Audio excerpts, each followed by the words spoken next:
그들은 내가 사랑하는 모든 것을 파괴했습니다. 이제 내가 그들에게 복수할 차례입니다. 어떤 남자들은 시추선 위에서 신을 찾곤 하죠. 하지만 나는 이혼 통보를 받았습니다. 나는 울산 조선소 7번 시추 플랫폼 12m 높이에서 렌치를 쥐고 원유와 땀에 범벅이 된 채 전화를 받았습니다. 울산의 태양은 프라이팬 위에 달걀처럼 우리를 태우고 있었습니다. 최 반장님이 인력이 필요했고 나도 수당이 절실했기에 연속 근무를 하던 중이었죠. 내 아이들 지훈이와 어린 서윤이는 여름 캠프에 가고 싶다며 비용을 물어보곤 했습니다. 거칠게 몸으로 먹고 사는 사람들에게 돈은 늘 부족한 법입니다.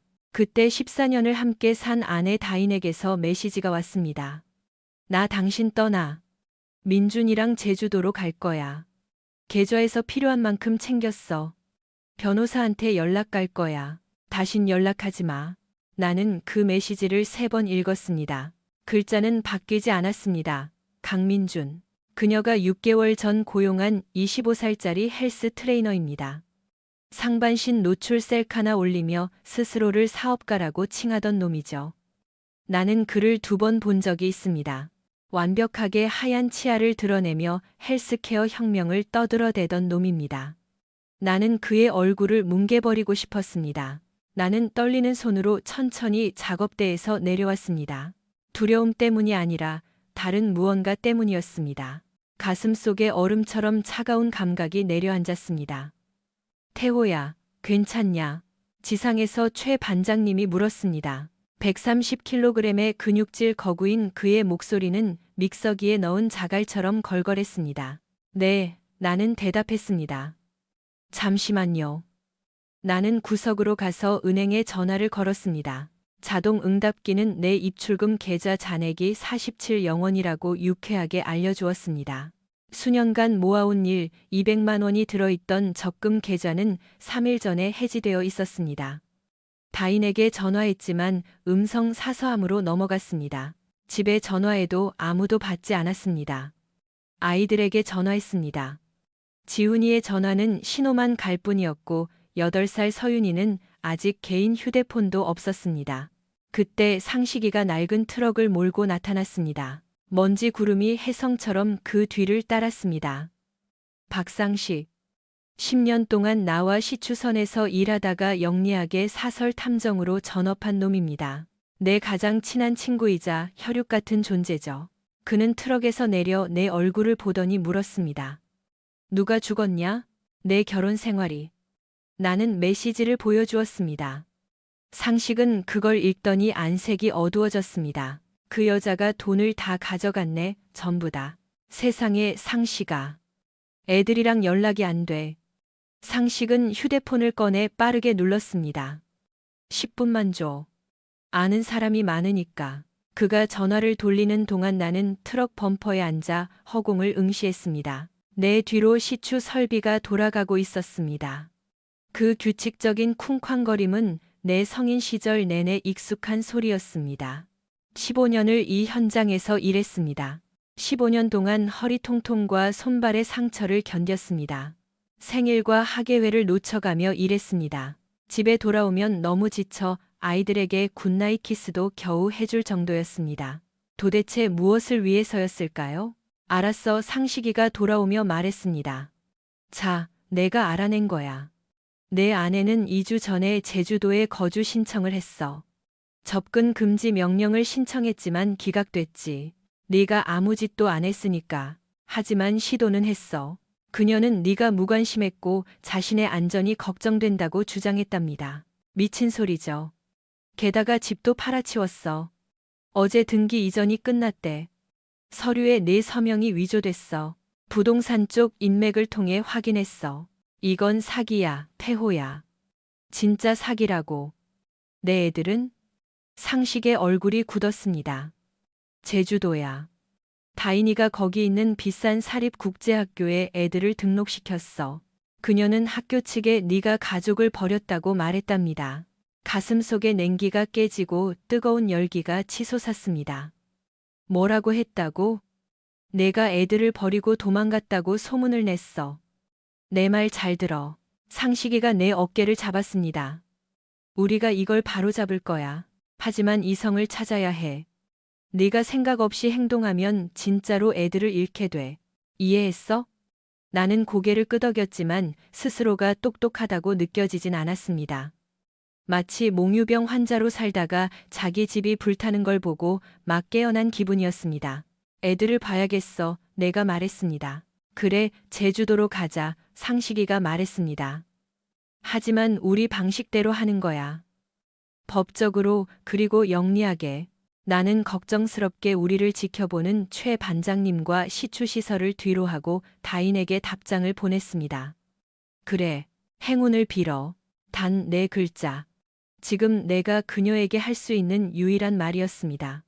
7월의 제주도는 화려한 경치 뒤에 지옥 같았습니다. 상식이와 나는 쉬지 않고 달렸습니다. 배를 타고 건너가 새벽이 지나자마자 도착했습니다. 도시는 신기루처럼 사막 같은 열기 속에 펼쳐져 있었습니다.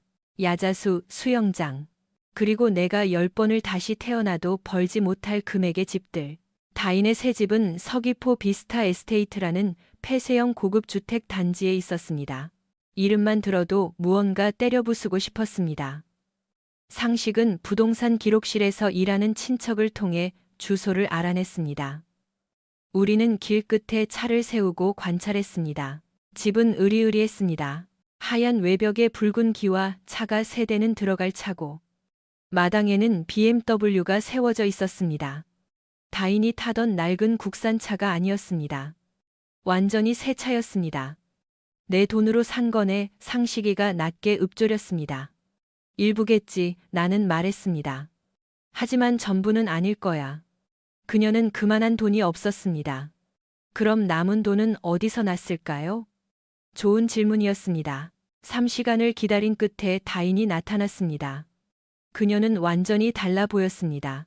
금발 하이라이트 염색을 하고 명품 선글라스와 비싼 옷을 입고 있었습니다. 그녀는 BMW에 올라타 출발했습니다. 상식의 신호에 우리는 집으로 다가갔습니다. 보안 코드가 있었지만 상식에게는 도구가 있었습니다. 30초 후 우리는 뒷마당에 있었습니다. 올림픽 규격 수준의 수영장과 야외 키친이 갖춰져 있었습니다. 유리창을 통해 안을 들여다볼 수 있었습니다. 대리석 바닥, 현대적인 가구, 벽에 걸린 추상화. 이건 단순한 집이 아니라 선원이었습니다. 그리고 아이들을 보았습니다. 지훈이와 서윤이가 식탁에 앉아 시리얼을 먹고 있었습니다. 내 아이들, 내 소중한 새끼들. 지훈이는 조금 더 커 보였고 얼굴은 더 수척해졌습니다. 서윤이는 여전히 작았고 앞니가 빠진 그대로였습니다. 그들은 바로 저기 6m 앞에 있었습니다. 하지만 손을 뻗을 수 없었습니다. 태호야. 상식이가 경고했습니다. 한 남자가 주방으로 들어왔습니다. 민준이었습니다. 당연히 상체는 벗은 채로 운동용 반바지만 입고 단백질 쉐이크를 들고 있었습니다. 그가 아이들에게 무언가 말했습니다. 유리창 때문에 잘 들리지 않았지만 지훈이의 어깨가 움츠러들었습니다. 서윤이는 그를 쳐다보지도 않았습니다. 민준이 더 다가와 몸을 숙였습니다. 서윤이가 움찔하며 뒤로 물러났습니다. 그 순간 나는 문으로 돌진하려 했습니다. 상식이가 나를 붙잡았습니다. 이건 아니야. 저놈이 어떤 놈인지 알지만 지금은 아니야. 증거가 필요해. 계획이 필요하다고. 나는 싸우고 싶었습니다. 유리를 깨고 들어가 아이들을 데려오고 싶었습니다. 하지만 상식의 말이 맞았습니다. 실수하면 영원히 아이들을 잃게 됩니다. 우리는 일단 물러났습니다. 상식이가 예약한 낡은 모텔로 돌아갔습니다. 담배 냄새가 찌든 방의 에어컨은 곧 고장 날 것 같은 소리를 냈습니다. 자, 상식이가 노트북을 꺼내며 말했습니다. 강민준이 진짜 어떤 놈인지 알아보자고. 40분 정도 걸렸습니다. 세상에 상식이가 화면을 내 쪽으로 돌리며 말했습니다. 강민준의 이력은 화려했습니다. 마약 유통 의무 위반으로 2차례 입건됐고 집행유예 전과가 있었습니다. 전 고객들로부터 불법 스테로이드가 포함된 가짜 보충제를 팔았다는 민사소송이 여러 건 걸려 있었고 현재 불법 처방약 유통 혐의로 경찰의 내사를 받고 있었습니다. 약쟁이 유통업자였군. 내가 말했습니다. 그냥 유통업자가 아니라 멍청한 마약상이죠. 잡히기 딱 좋은 부류입니다. 그런데 다인이가 내 애들을 이런 일에 끌어들였습니다. 상식은 어두운 표정으로 고개를 넙죽였습니다. 더 심한 게 있어. 이거 봐. 그가 SNS를 열었습니다. 다인의 인스타그램은 사진으로 가득했습니다. 그녀와 민준이 클럽과 파티에서 내가 모르는 사람들과 찍은 사진들이었습니다. 한 사진 속 배경 테이블 위에는 알약들이 보였습니다. 다른 사진에서는 배경의 한 남자가 분명히 하얀 가루를 코로 흡입하고 있었습니다. 그녀는 자신의 범죄 행위를 스스로 기록하고 있었습니다. 상식이가 말했습니다. 양육권 분쟁에서 이건 황금알이야. 얼마나 빨리 진행할 수 있을까? 울산 법원에 내일 바로 신청할 거야. 2주 안에 신문 기일이 잡힐 수 있어. 제주도 법원은 몇 달 걸릴 텐데 2주는 너무 길어. 그럼 둘 다 하는 거야. 울산에 신청해. 다인은 아직 서류상 거기 거주자고 애들도 거기서 살았으니까. 납치로 주장하고 증거를 모으는 거지. 아주 많이. 이후 3일 동안 우리는 그림자가 되었습니다. 요가 수업에 가고 친구들과 점심을 먹고 밤늦게 집에서 파티를 여는 다인을 미행했습니다. 상식은 집 밖에 카메라를 설치했고 나는 사진을 찍었습니다. 모든 것을 기록했습니다. 넷째 날 밤 파티가 열렸습니다. 길가에는 비싼 차들이 가득 찼습니다. 집 안에서는 시끄러운 음악 소리가 흘러나왔습니다. 사람들이 술잔을 들고 드나들었고 일부는 분명 취해 있었습니다. 내 아이들도 그 안에 있었습니다. 내가 말했습니다. 나 들어간다. 태호야. 내 애들이 저 술 취한 낯선 놈들 틈에 있다고. 들어갈 거야. 상식이가 한숨을 쉬었습니다. 그래. 같이 가자. 우리는 파티가 난장판이 된 자정까지 기다렸습니다. 뒷문은 잠겨 있지 않았습니다. 보안은 허술했죠. 우리는 어둠 속을 틈타 잠입했습니다. 창문을 통해 광란의 파티를 보았습니다. 민주는 수영장 옆에서 사람들에게 둘러싸여 큰 소리로 웃고 있었고, 다인은 집 안에서 술잔을 든 채 춤을 추고 있었습니다. 나는 집 옆면을 따라 아이들 방을 찾았습니다. 2층에서 만화 캐릭터 커튼이 쳐진 창문 2개를 찾았습니다. 서윤이 방에는 유니콘 모양 취침등이 켜져 있었습니다. 내가 사준 거였죠. 나는 벽을 탔습니다. 배관을 타고 올라가며 제발 내 무게를 견뎌주길 기도했습니다. 삐걱거렸지만 튼튼했습니다. 서윤이의 창문이 살짝 열려 있었습니다. 나는 그걸 밀고 안으로 들어갔습니다. 내 딸은 내가 3년 전 지역 축제에서 따준 코끼리 인형을 껴안고 잠들어 있었습니다. 커다란 침대 위에서 딸아이는 너무나 작고 연약해 보였습니다. 나는 옆에 무릎을 꿇고 속삭였습니다. 서윤아. 아이가 뒤척이다 눈을 떴고 잠시 멍하니 나를 쳐다보았습니다. 그러다 나를 알아보고 숨을 들이켰습니다. 아빠. 쉿 공주야. 괜찮아. 아빠 왔어. 서윤이는 내 목을 끌어안았고 나는 아이를 꽉 안으며 샴푸 향기와 아이 특유의 달콤한 냄새를 맡았습니다. 아빠 여기 있어. 내가 말했습니다. 그런데 서윤아, 조용히 해야 해. 아빠 아직 여기 오면 안 되거든. 우리 집에 데려가 줄 거야? 곧 약속할게. 하지만 먼저 서윤이가 도와줄 게 있어. 나는 상식이가 준 작은 도청 장치를 꺼냈습니다. 단추처럼 생겼죠. 이거 보이지? 이걸 코끼리 인형 귀 안에 넣을 거야. 그리고 이걸 항상 가지고 있어야 해. 할 수 있지? 왜냐면 이게 아빠가 서윤이가 안전한지 확인하는 데 도움을 줄 거거든. 이건 우리만의 비밀이야. 아이는 진지하게 고개를 끄덕였습니다. 나 여기 싫어, 아빠. 알아. 우리 강아지. 민준 삼촌 무서워. 엄마한테 소리 지르고 어제는 지훈이 오빠한테 입 닥치라고 했어. 나는 이를 악물었습니다. 너 때리지는 않았어? 아니, 근데 무서워. 이제 얼마 안 남았어. 내가 말했습니다. 나는 아이의 이마에 입을 맞췄습니다. 아빠가 정말 사랑해. 나도 사랑해, 아빠. 나는 창문을 통해 내려왔습니다. 상식이가 밑에서 눈을 크게 뜨고 기다리고 있었습니다. 너 미쳤구나. 그가 속삭였습니다. 그런가 보지.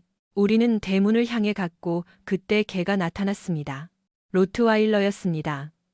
놈은 우리를 보자마자 죽일 듯이 짖으며 달려들었습니다.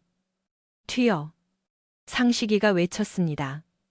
우리는 달렸습니다. 나는 담장을 넘었고 상식이가 뒤따랐습니다. 개는 대문을 들이받으며 으르렁거렸습니다. 집안에 불이 켜졌습니다. 우리는 상식이의 트럭으로 전력 질주의 타이어 비명 소리를 내며 탈출했습니다. 위험할 뻔했네. 상식이가 숨을 헐떡였습니다. 하지만 해냈어. 나는 휴대폰을 들어 보였습니다. 도청 장치가 신호를 보내기 시작했습니다. 이제 기다리자. 서윤이의 코끼리 인형 속에 숨긴 벌레는 황금 광산이었습니다. 다음 주 내내 상식이와 나는 모든 대화를 엿들었습니다. 다인과 민주는 돈 문제로 싸웠습니다. 민주는 최 사장이라는 자와 화물 운송에 대해 통화했습니다. 다인은 화장실에서 울며 자신이 실수를 저질렀지만 이제 너무 깊이 들어왔다고 혼잣말을 했습니다. 그리고 8째 날 우리는 그들의 계획을 들었습니다. 후쿠오카로 갈 거야. 민준이 말했습니다. 최 사장이 애들을 데리고 국경을 넘을 수 있게 배편을 알아봐뒀어. 거기서 새로 시작하는 거야. 태호는 어쩌고? 다인이 물었습니다. 그놈이 뭐? 돈도 없는 놈이 일본까지 쫓아오겠어? 애들 양육권은 네가 가졌잖아. 그놈은 아무것도 못해. 침묵이 흐르더니 다인이 다시 물었습니다. 언제? 3일 뒤. 최 사장이 물건을 가져가라고 했어. 애들 짐 속에 숨길 거야. 세관에서도 애들 짐은 잘 안 뒤지니까. 내 피가 거꾸로 솟았습니다. 내 자식들을 마약 운반책으로 쓰겠다는 거야. 내가 상식이에게 말했습니다. 상식은 이미 전화를 걸고 있었습니다. 정 수사관님한테 연락할게. 마약 조직이랑 엮인 건데 경찰이 움직일까? 국가정보원이든 검찰이든 움직이게 해야지. 6시간 후 정 수사관이 우리 모텔 방으로 왔습니다. 40대 중반의 희끗희끗한 머리칼을 가진 세파를 겪은 얼굴의 남자였습니다. 그는 우리 녹음 파일을 듣고 메모를 하더니 마침내 고개를 끄덕였습니다. 강민주는 이미 몇 달 전부터 우리 타겟이었습니다. 그가 말했습니다. 최 사장이라는 놈은 최명달입니다. 중간급 마약상이죠. 민준이 놈이 그놈 물건을 운반한다면 우리는 현장에서 놈을 잡고 싶습니다. 내 애들은요? 내가 물었습니다. 아이들의 안전은 보장하겠습니다. 하지만 국경에서 현행범으로 잡아야 합니다. 안 됩니다. 내 자식들을 미끼로 쓸 순 없어요. 김태호 씨. 마음은 이해하지만 지금 민준을 잡으면 최명달을 놓칩니다. 그 물건이 필요해요. 그들이 그걸 가지고 배에 타려는 순간을 잡아야 합니다. 그럼 나도 같이 갑니다. 정 수사관이 나를 빤히 쳐다봤습니다. 당신은 민간인입니다. 내 자식들 일입니다. 갑니다. 그는 한숨을 쉬었습니다. 알겠습니다. 하지만 제 지시에 따라야 합니다. 알겠습니까? 나는 고개를 넙죽였습니다. 3일 후 우리는 부산항 국제여객터미널에 있었습니다. 상식이와 나는 번호판 없는 승합차 안에서 다른 수사관들과 함께 망원경으로 줄을 지켜봤습니다. 저기다 상식이가 가리켰습니다. 다인이의 BMW가 뒤에서 4번째 줄에 있어. 뒷좌석에 지훈이랑 서윤이가 보여. 민준이 운전하고 다인이 옆에 탔어. 전 유닛 타겟 확인. 대기하라. 정 수사관이 무전으로 말했습니다. 줄은 천천히 움직였습니다. 가슴이 터질 것 같았습니다. BMW가 검문소에 도착했습니다. 우리 쪽 사람인 세관 직원이 몸을 숙여 몇 가지를 물었습니다. 민주는 웃으며 여권을 건넸습니다. 직원이 고개를 끄덕이며 통과시켰습니다. 뭐라고요? 내가 소리치려 하자 정 수사관이 제지했습니다. 기다려요. BMW가 승선대기 구역으로 진입했습니다. 약 20m, 50m. 그때 사이렌이 울렸습니다. 해양경찰, 검찰, 마약수사대 전부 출동. BMW가 멈춰 섰습니다. 민주는 차를 후진시키려 했지만 이미 뒤는 수사 차량들로 막혀 있었습니다. 가자. 정 수사관이 외쳤습니다. 우리는 움직였습니다. 나는 차가 완전히 서기도 전에 뛰어내려 BMW로 달려갔습니다. 수사관들이 민준을 끌어내 본넷 위로 엎어뜨렸습니다. 다인은 비명을 질렀고 뒷좌석에서 아이들이 울고 있었습니다. 나는 차 문을 잡아당겨 열었습니다. 지훈아, 서윤아. 아빠야. 서윤이가 내게 안겼고 나는 아이를 꽉 껴안았습니다. 지훈이도 얼굴이 하얗게 질린 채 천천히 밖으로 나왔습니다. 아빠, 어떻게 된 거야? 괜찮아. 이제 다 끝났어. 물론 실제로는 그렇지 않았습니다. 수사관들이 차를 털어 가방들을 꺼냈습니다. 서윤이의 공주님 배낭 이중 바닥에서 알약 뭉치들을 찾아냈습니다. 펜타닐 2kg이었습니다. 이 짐승 같은 놈아, 내가 수갑이 채워진 민준에게 소리쳤습니다. 내 딸 가방에 약을 집어넣어. 민준의 하얀 치아가 으르렁거리는 입술 사이로 드러났습니다. 가방돌이 삭함이야. 그럼에 다 저 여자 때문이야.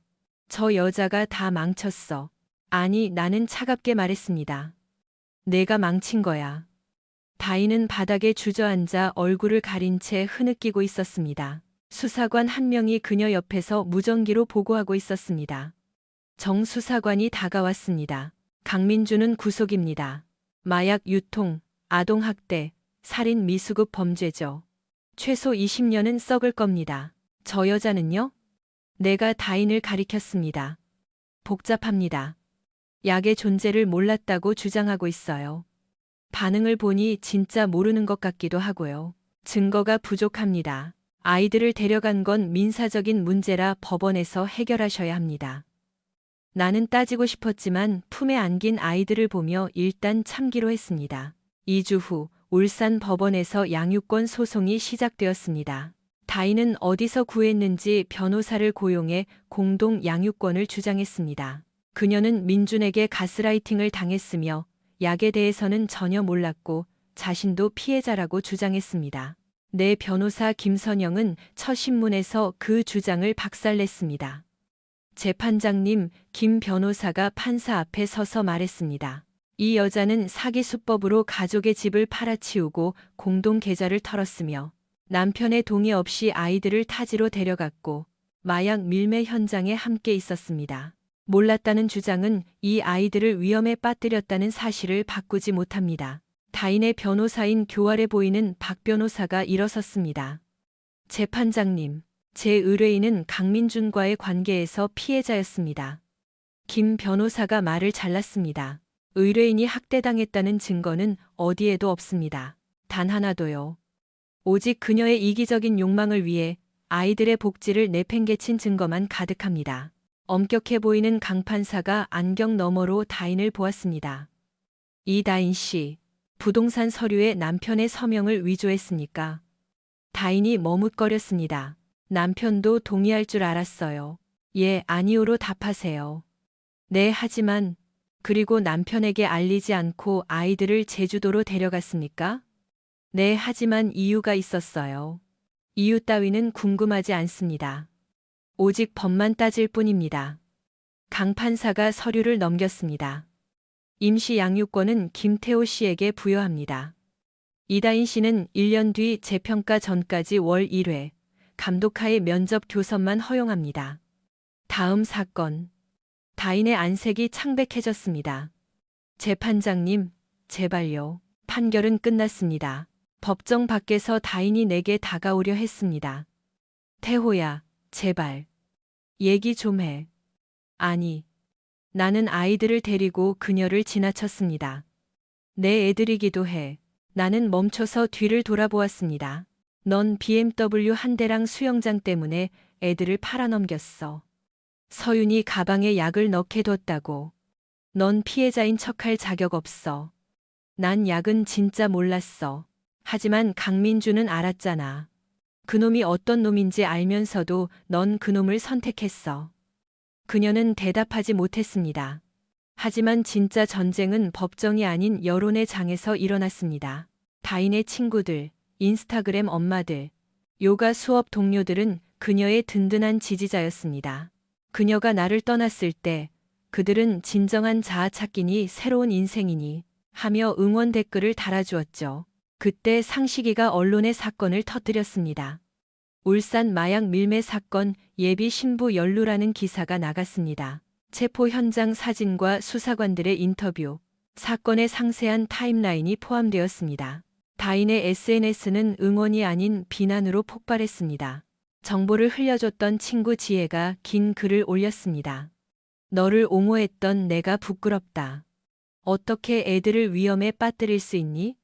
너를 친구라고 불렀던 게 수치스럽다. 다른 사람들도 가세했습니다.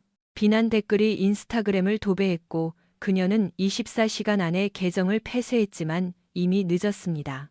일주일 후 마트에서 지혜를 우연히 만났습니다. 그녀는 조심스럽게 다가왔습니다. 태호 씨, 정말 미안해요. 우리 모두 다인이의 거짓말에 속았어요. 괜찮습니다. 아니에요. 우리가 더 잘 알았어야 했는데. 다인이는 항상 겉모습과 지위에 집착했죠. 강민준을 다른 삶으로 가는 티켓으로 생각했던 것 같아요. 네, 다른 삶을 갖긴 했네요. 자기가 원하던 삶은 아니겠지만. 지혜는 고개를 끄덕였습니다. 애들은 괜찮죠? 정말 강한 애들이에요. 이겨내려고 노력 중입니다. 도움이 필요하면 언제든 말해요. 애들 봐주는 거든 반찬이든. 우리 친구들 모두 돕고 싶어 해요. 고맙습니다, 지혜 씨. 그녀가 멀어지는 걸 보며 한 가지를 깨달았습니다. 다인은 모든 것을 잃었습니다. 나와 아이들, 돈뿐만 아니라 사회적 관계, 명성, 정체성까지 말입니다. 나는 손 하나 까딱하지 않았습니다. 그녀 스스로 무덤을 판 거죠. 모든 게 끝났다고 생각했습니다. 하지만 틀렸습니다. 강민준이 절차상의 결함으로 보석으로 풀려난 뒤 사라졌습니다. 경찰은 그를 추적 중이니 걱정 말라고 했지만 그들은 틀렸습니다. 밤마다 모르는 번호로 전화가 오기 시작했습니다. 받으면 침묵만 흐르다 끊겼고 곧이어 내 직장과 최 반장님의 사무실로도 전화가 왔습니다. 어떤 놈이 너 찾더라. 최 반장님이 어느 날 오후 말했습니다. 어제 누가 와서 네 스케줄을 묻고 갔어. 젊고 건장하게 생긴 놈인데 네 처남이라고 하더라. 민준이었습니다. 나는 정 수사관에게 전화했습니다. 보석 조건 위반이라고요. 조사 중입니다. 조사 중이라고요? 그놈이 나를 스토킹하고 있어요. 김태호 씨 마음은 이해하지만 그가 직접적인 위협을 가하지 않는 이상. 나는 전화를 끊었습니다. 상식이가 더 도움이 됐습니다. 그놈 지금 절박해. 조직에서 돈을 요구하고 있는데 그게 너 때문에 날아갔다고 생각하거든. 조심해야 해. 나는 도망치라는 게 아니었습니다. 숨으라는 게 아니었습니다. 하지만 민주는 영리하지 못했습니다. 그는 절박했고 그게 더 위험했습니다. 이틀 뒤 밤, 그가 내 아파트로 찾아왔습니다. 아이들을 재우고 있는데 초인종이 울렸습니다. 외시경으로 보니 그가 서 있었습니다. 주머니에 손을 넣고 불안하게 주변을 살피고 있었죠. 나는 문고리를 걸어둔 채 문을 조금 열었습니다. 나와 얘기 좀 해, 민준이 말했습니다. 하얀 치아를 드러내며 턱을 바짝 세우고 있었죠. 할 얘기 없어. 너 보석 위반이야. 경찰 부른다. 잠깐만, 그가 손을 들었습니다. 제발 5분만. 안 된다는 걸 알면서도 나는 밖으로 나가 문을 닫았습니다. 말해. 조직에서 내가 돈을 훔친 줄 알아. 마약 운반 실패한 게 내가 짠 연극인 줄 안다고. 내 알 바 아니야. 나 죽을지도 몰라, 태호야. 여전히 내 알 바 아니야. 돈이 필요해. 5천만 원만 주면 그놈들한테 갚을 수 있어. 너 집 한 돈 있잖아. 나는 비웃었습니다. 미쳤냐? 너랑 다인이가 내 돈 다 털어갔어. 나 지금 월급으로 겨우 살아. 거짓말 마. 너 어디 숨겨둔 돈 있는 거 알아. 있어도 안 줘. 근데 진짜 없어. 민준의 표정이 굳었습니다. 그럼 뺏는 수밖에. 그가 칼을 꺼냈습니다. 나는 생각할 겨를이 없었습니다. 그저 본능적으로 움직였습니다. 15년 현장 일이 나를 강하고 빠르게 만들었습니다. 그의 손목을 낚아채 비틀고 벽으로 밀어붙였습니다. 칼이 바닥에 쨍그랑 떨어졌습니다. 내 집 앞에서 나를 협박해? 나는 낮게 깔린 목소리로 말했습니다. 내 자식들이 자고 있는 이 집 앞에서? 큰 실수한 거야. 나는 그를 밀쳐내고 휴대폰을 꺼내 사진을 찍었습니다. 경찰한테 보여줄 미소나 지어봐. 민주는 도망쳤습니다. 나는 112에 신고한 뒤 상식이에게 전화했습니다. 문제가 생겼어. 그놈 다시 올 거야. 상식이가 말했습니다.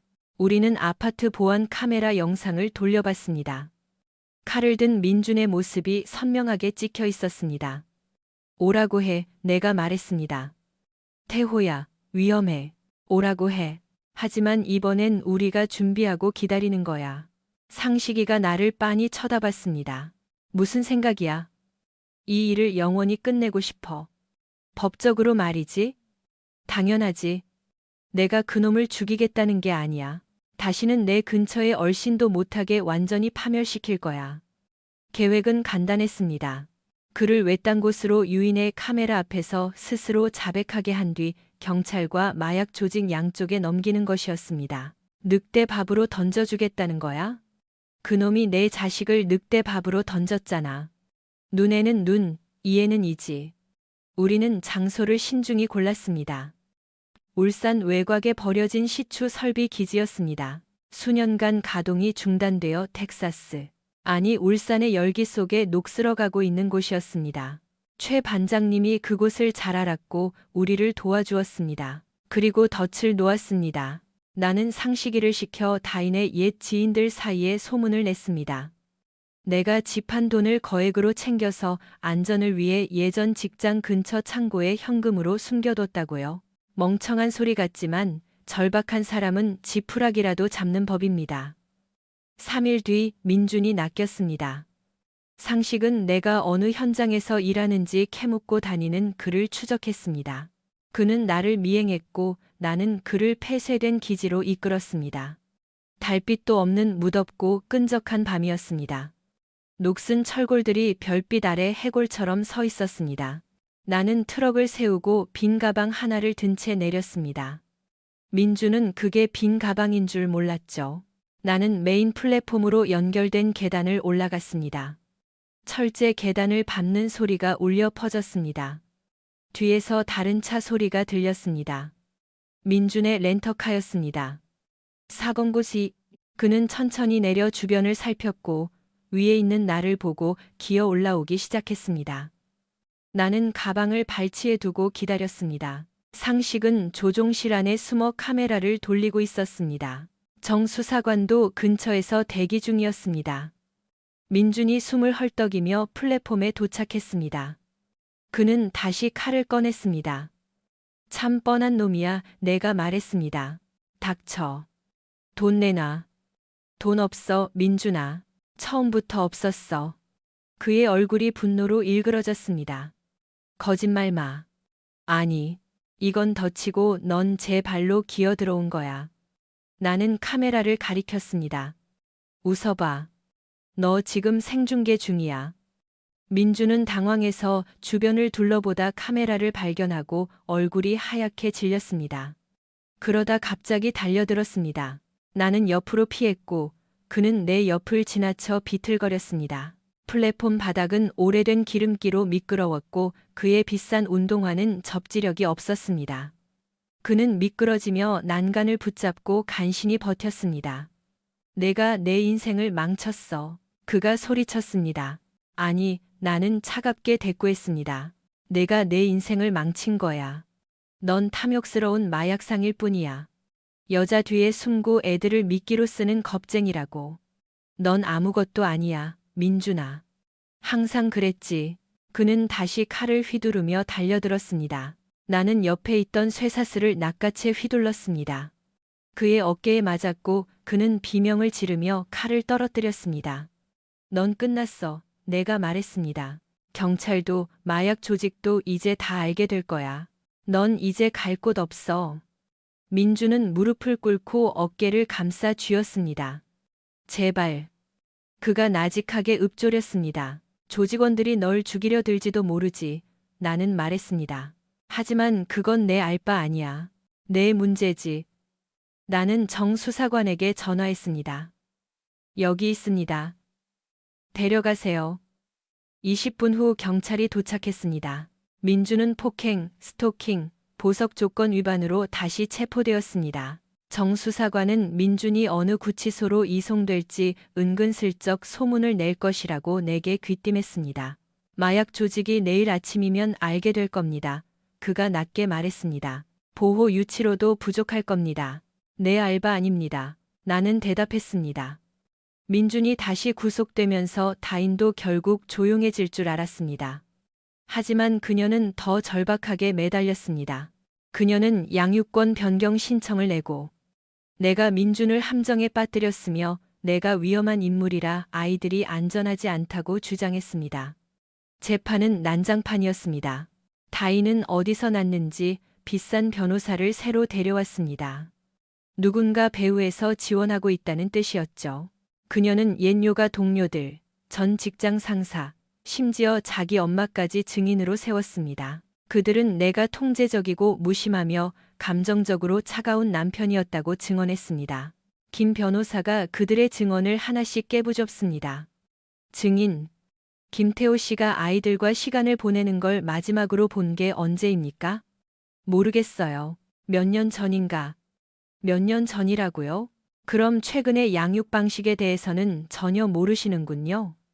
아니요, 하지만 다인이가 말하길 사기, 아동 납치, 마약 밀매 연루자인 여자의 말만 믿고 증언하시는 겁니까?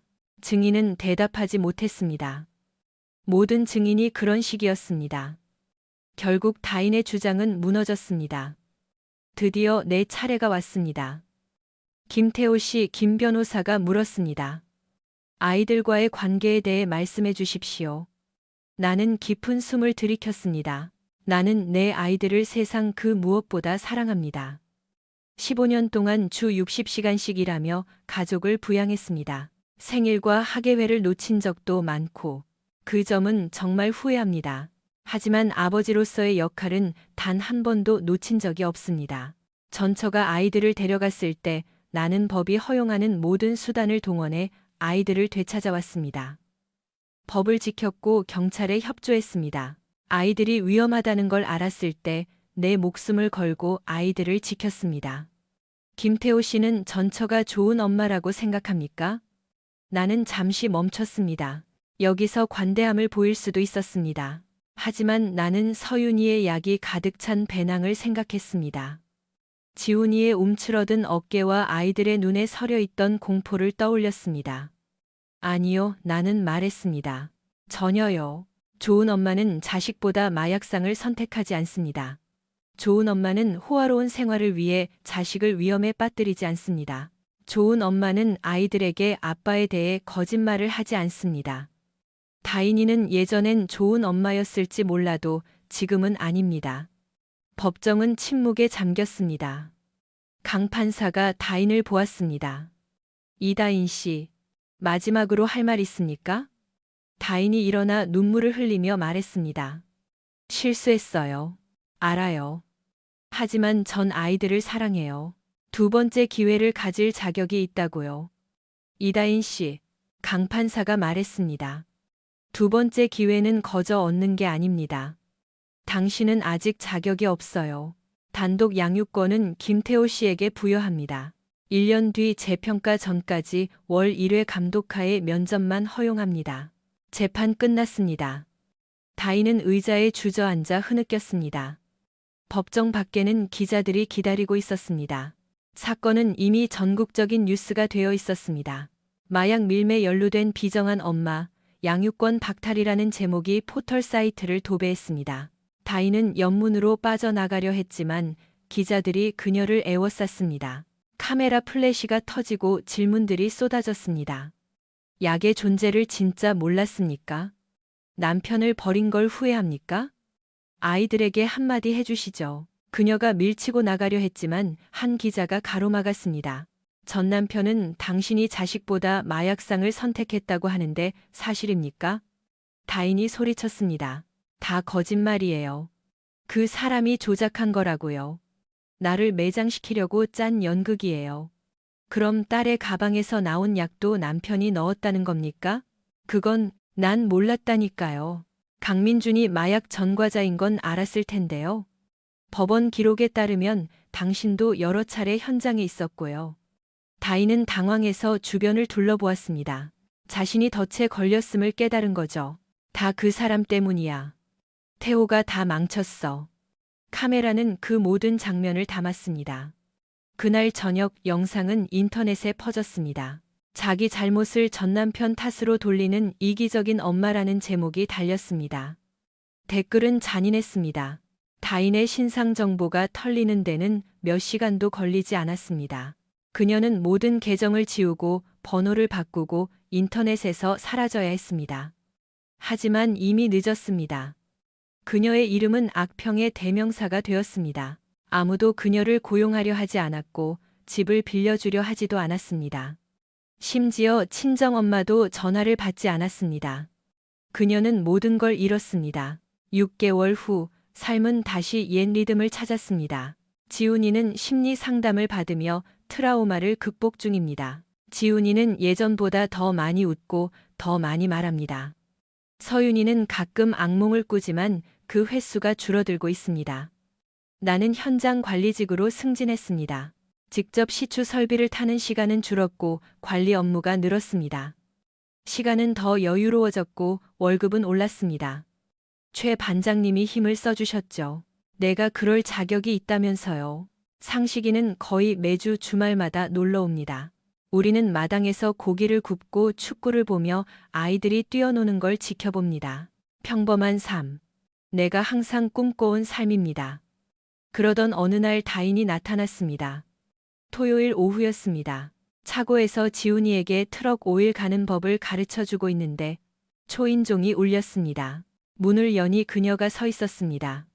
너무나 수척하고 창백해진 얼굴의 눈가에는 다크서클이 짙게 내려앉아 있었습니다. 싸구려 옷의 머리는 헝클어져 있었고 반년 사이에 10년은 늙어 보였습니다. 태호야, 그녀가 말했습니다. 제발 얘기 좀 해. 안 돼. 5분만이라도 안 된다는 걸 알면서도 나는 밖으로 나갔습니다. 원하는 게 뭐야? 나 지금 너무 힘들어. 그녀가 말했습니다. 직장도 잃고 집도 못 구해. 아무도 나를 써주지 않아. 지금 차에서 지내고 있어. 안 됐네. 태호야, 제발. 도와줘. 나 좀 도와달라고. 넌 내 모든 걸 뺏어갔어. 애들을 위험에 빠뜨렸고 법정에서 나를 파멸시키려 했지. 그런데 이제 와서 도와달라고? 내가 잘못했어. 넌 네 선택을 한 거야, 다인아. 모든 선택에는 책임이 따르는 법이지. 넌 이제 월 1회 면회만 하는 여자일 뿐이야. 그녀의 얼굴이 일그러졌습니다. 난 모든 걸 잃었어. 그래, 내가 말했습니다. 넌 모든 걸 잃었지. 어떻게 이렇게 잔인할 수 있어? 나는 비웃었습니다. 쓰라린 웃음이었죠. 잔인하다고? 네가 잔인함을 논해? 넌 나한테 메시지 한 통 보냈어. 14년 결혼 생활에 애가 둘인데 메시지 한 통으로 끝냈다고. 내 돈을 다 훔쳐가고 내가 가족을 버렸다고 소문을 냈지. 약쟁이 손에 내 자식을 맡겼어. 그러고도 나한테 잔인하다고 해? 그녀는 아무 말도 못했습니다. 나는 계속했습니다. 넌 새 삶을 원했잖아. 제주도랑 BMW랑 수영장 원했지. 다른 사람이 되고 싶어 했잖아. 축하해. 넌 이제 다른 사람이 됐어. 아무도 알고 싶어 하지 않는 그런 사람. 태호야. 끝났어, 다인아. 난 애들이 있고 내 삶을 되찾았어. 넌 더 이상 여기 없어. 영원히. 나는 등을 돌려 안으로 들어갔습니다. 미안해. 그녀가 속삭였습니다. 나는 멈춰서 뒤를 돌아보았습니다. 관심 없어. 문을 닫았습니다. 영원히 불어갔습니다. 창밖으로 그녀가 자기의 낡은 중고차를 향해 걸어가는 걸 보았습니다. 그녀는 운전석에 앉아 한참 동안 얼굴을 묻고 어깨를 떨었습니다. 그리고 차를 몰고 떠났습니다. 지훈이가 옆에 나타났습니다. 엄마예요? 응. 엄마 괜찮아요? 거짓말을 할까 했지만 지훈이는 진실을 알 권리가 있었습니다. 아니, 내가 말했습니다. 괜찮지 않아. 하지만 그건 이제 우리 책임이 아니란다.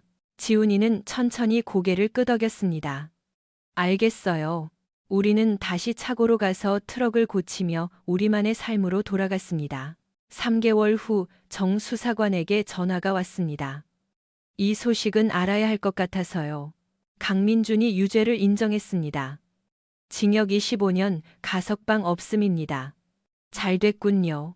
조직원들이 교도소 안에서 손을 썼답니다. 생명에 지장은 없지만 남은 평생 긴장하며 살아야 할 겁니다. 더 잘 됐네요. 또 하나 있습니다. 공동 계좌에서 빠져나간 돈을 추적했는데 다인이가 다 쓰지는 못했더군요. 800만 원 정도가 동결되어 있습니다. 원하면 가져가세요. 그걸로 아이들 명의의 신탁기금을 만들어주세요. 난 필요 없습니다. 알겠습니다. 나는 전화를 끊고 거실을 둘러보았습니다. 화려하지 않습니다. 가구도 낡았고 TV도 오래됐습니다. 카펫에는 얼룩이 있지만 이건 내 것이고 우리 것입니다. 지훈이는 소파에서 숙제를 하고 있고 서윤이는 바닥에서 색칠 공부를 하고 있습니다. 집안에는 저녁 메뉴인 스파게티 냄새가 은은하게 퍼집니다. 이게 내가 원하던 전부입니다. 다인은 이걸 뺏으려 했죠. 나를 파괴하고 지워버리려 했습니다. 하지만 그녀는 실패했습니다. 내가 이겼습니다. 내가 더 똑똑하거나 부유해서가 아니라 내 자신과 아이들에게 정직했기 때문입니다. 약속을 지키는 투박한 아버지가 이긴 겁니다. 그날 밤, 저녁을 먹고 아이들을 씻긴 뒤 나는 캔맥주 하나를 들고 뒷마당 데크에 앉아 별을 올려다보았습니다. 어딘가에서 다인은 고통받고 있겠죠. 민주는 감옥에 있을 거고요. 그들이 거짓말과 도둑질, 마약 위에 세우려던 삶은 무너졌습니다. 나는 내 아이들과 함께 집에 있습니다. 나는 맥주 캔을 하늘로 들어 올렸습니다. 진짜 새로운 시작을 위하여 내가 말했습니다. 별들은 대답하지 않았지만 대답할 필요도 없었습니다. 나는 이미 승리했으니까요.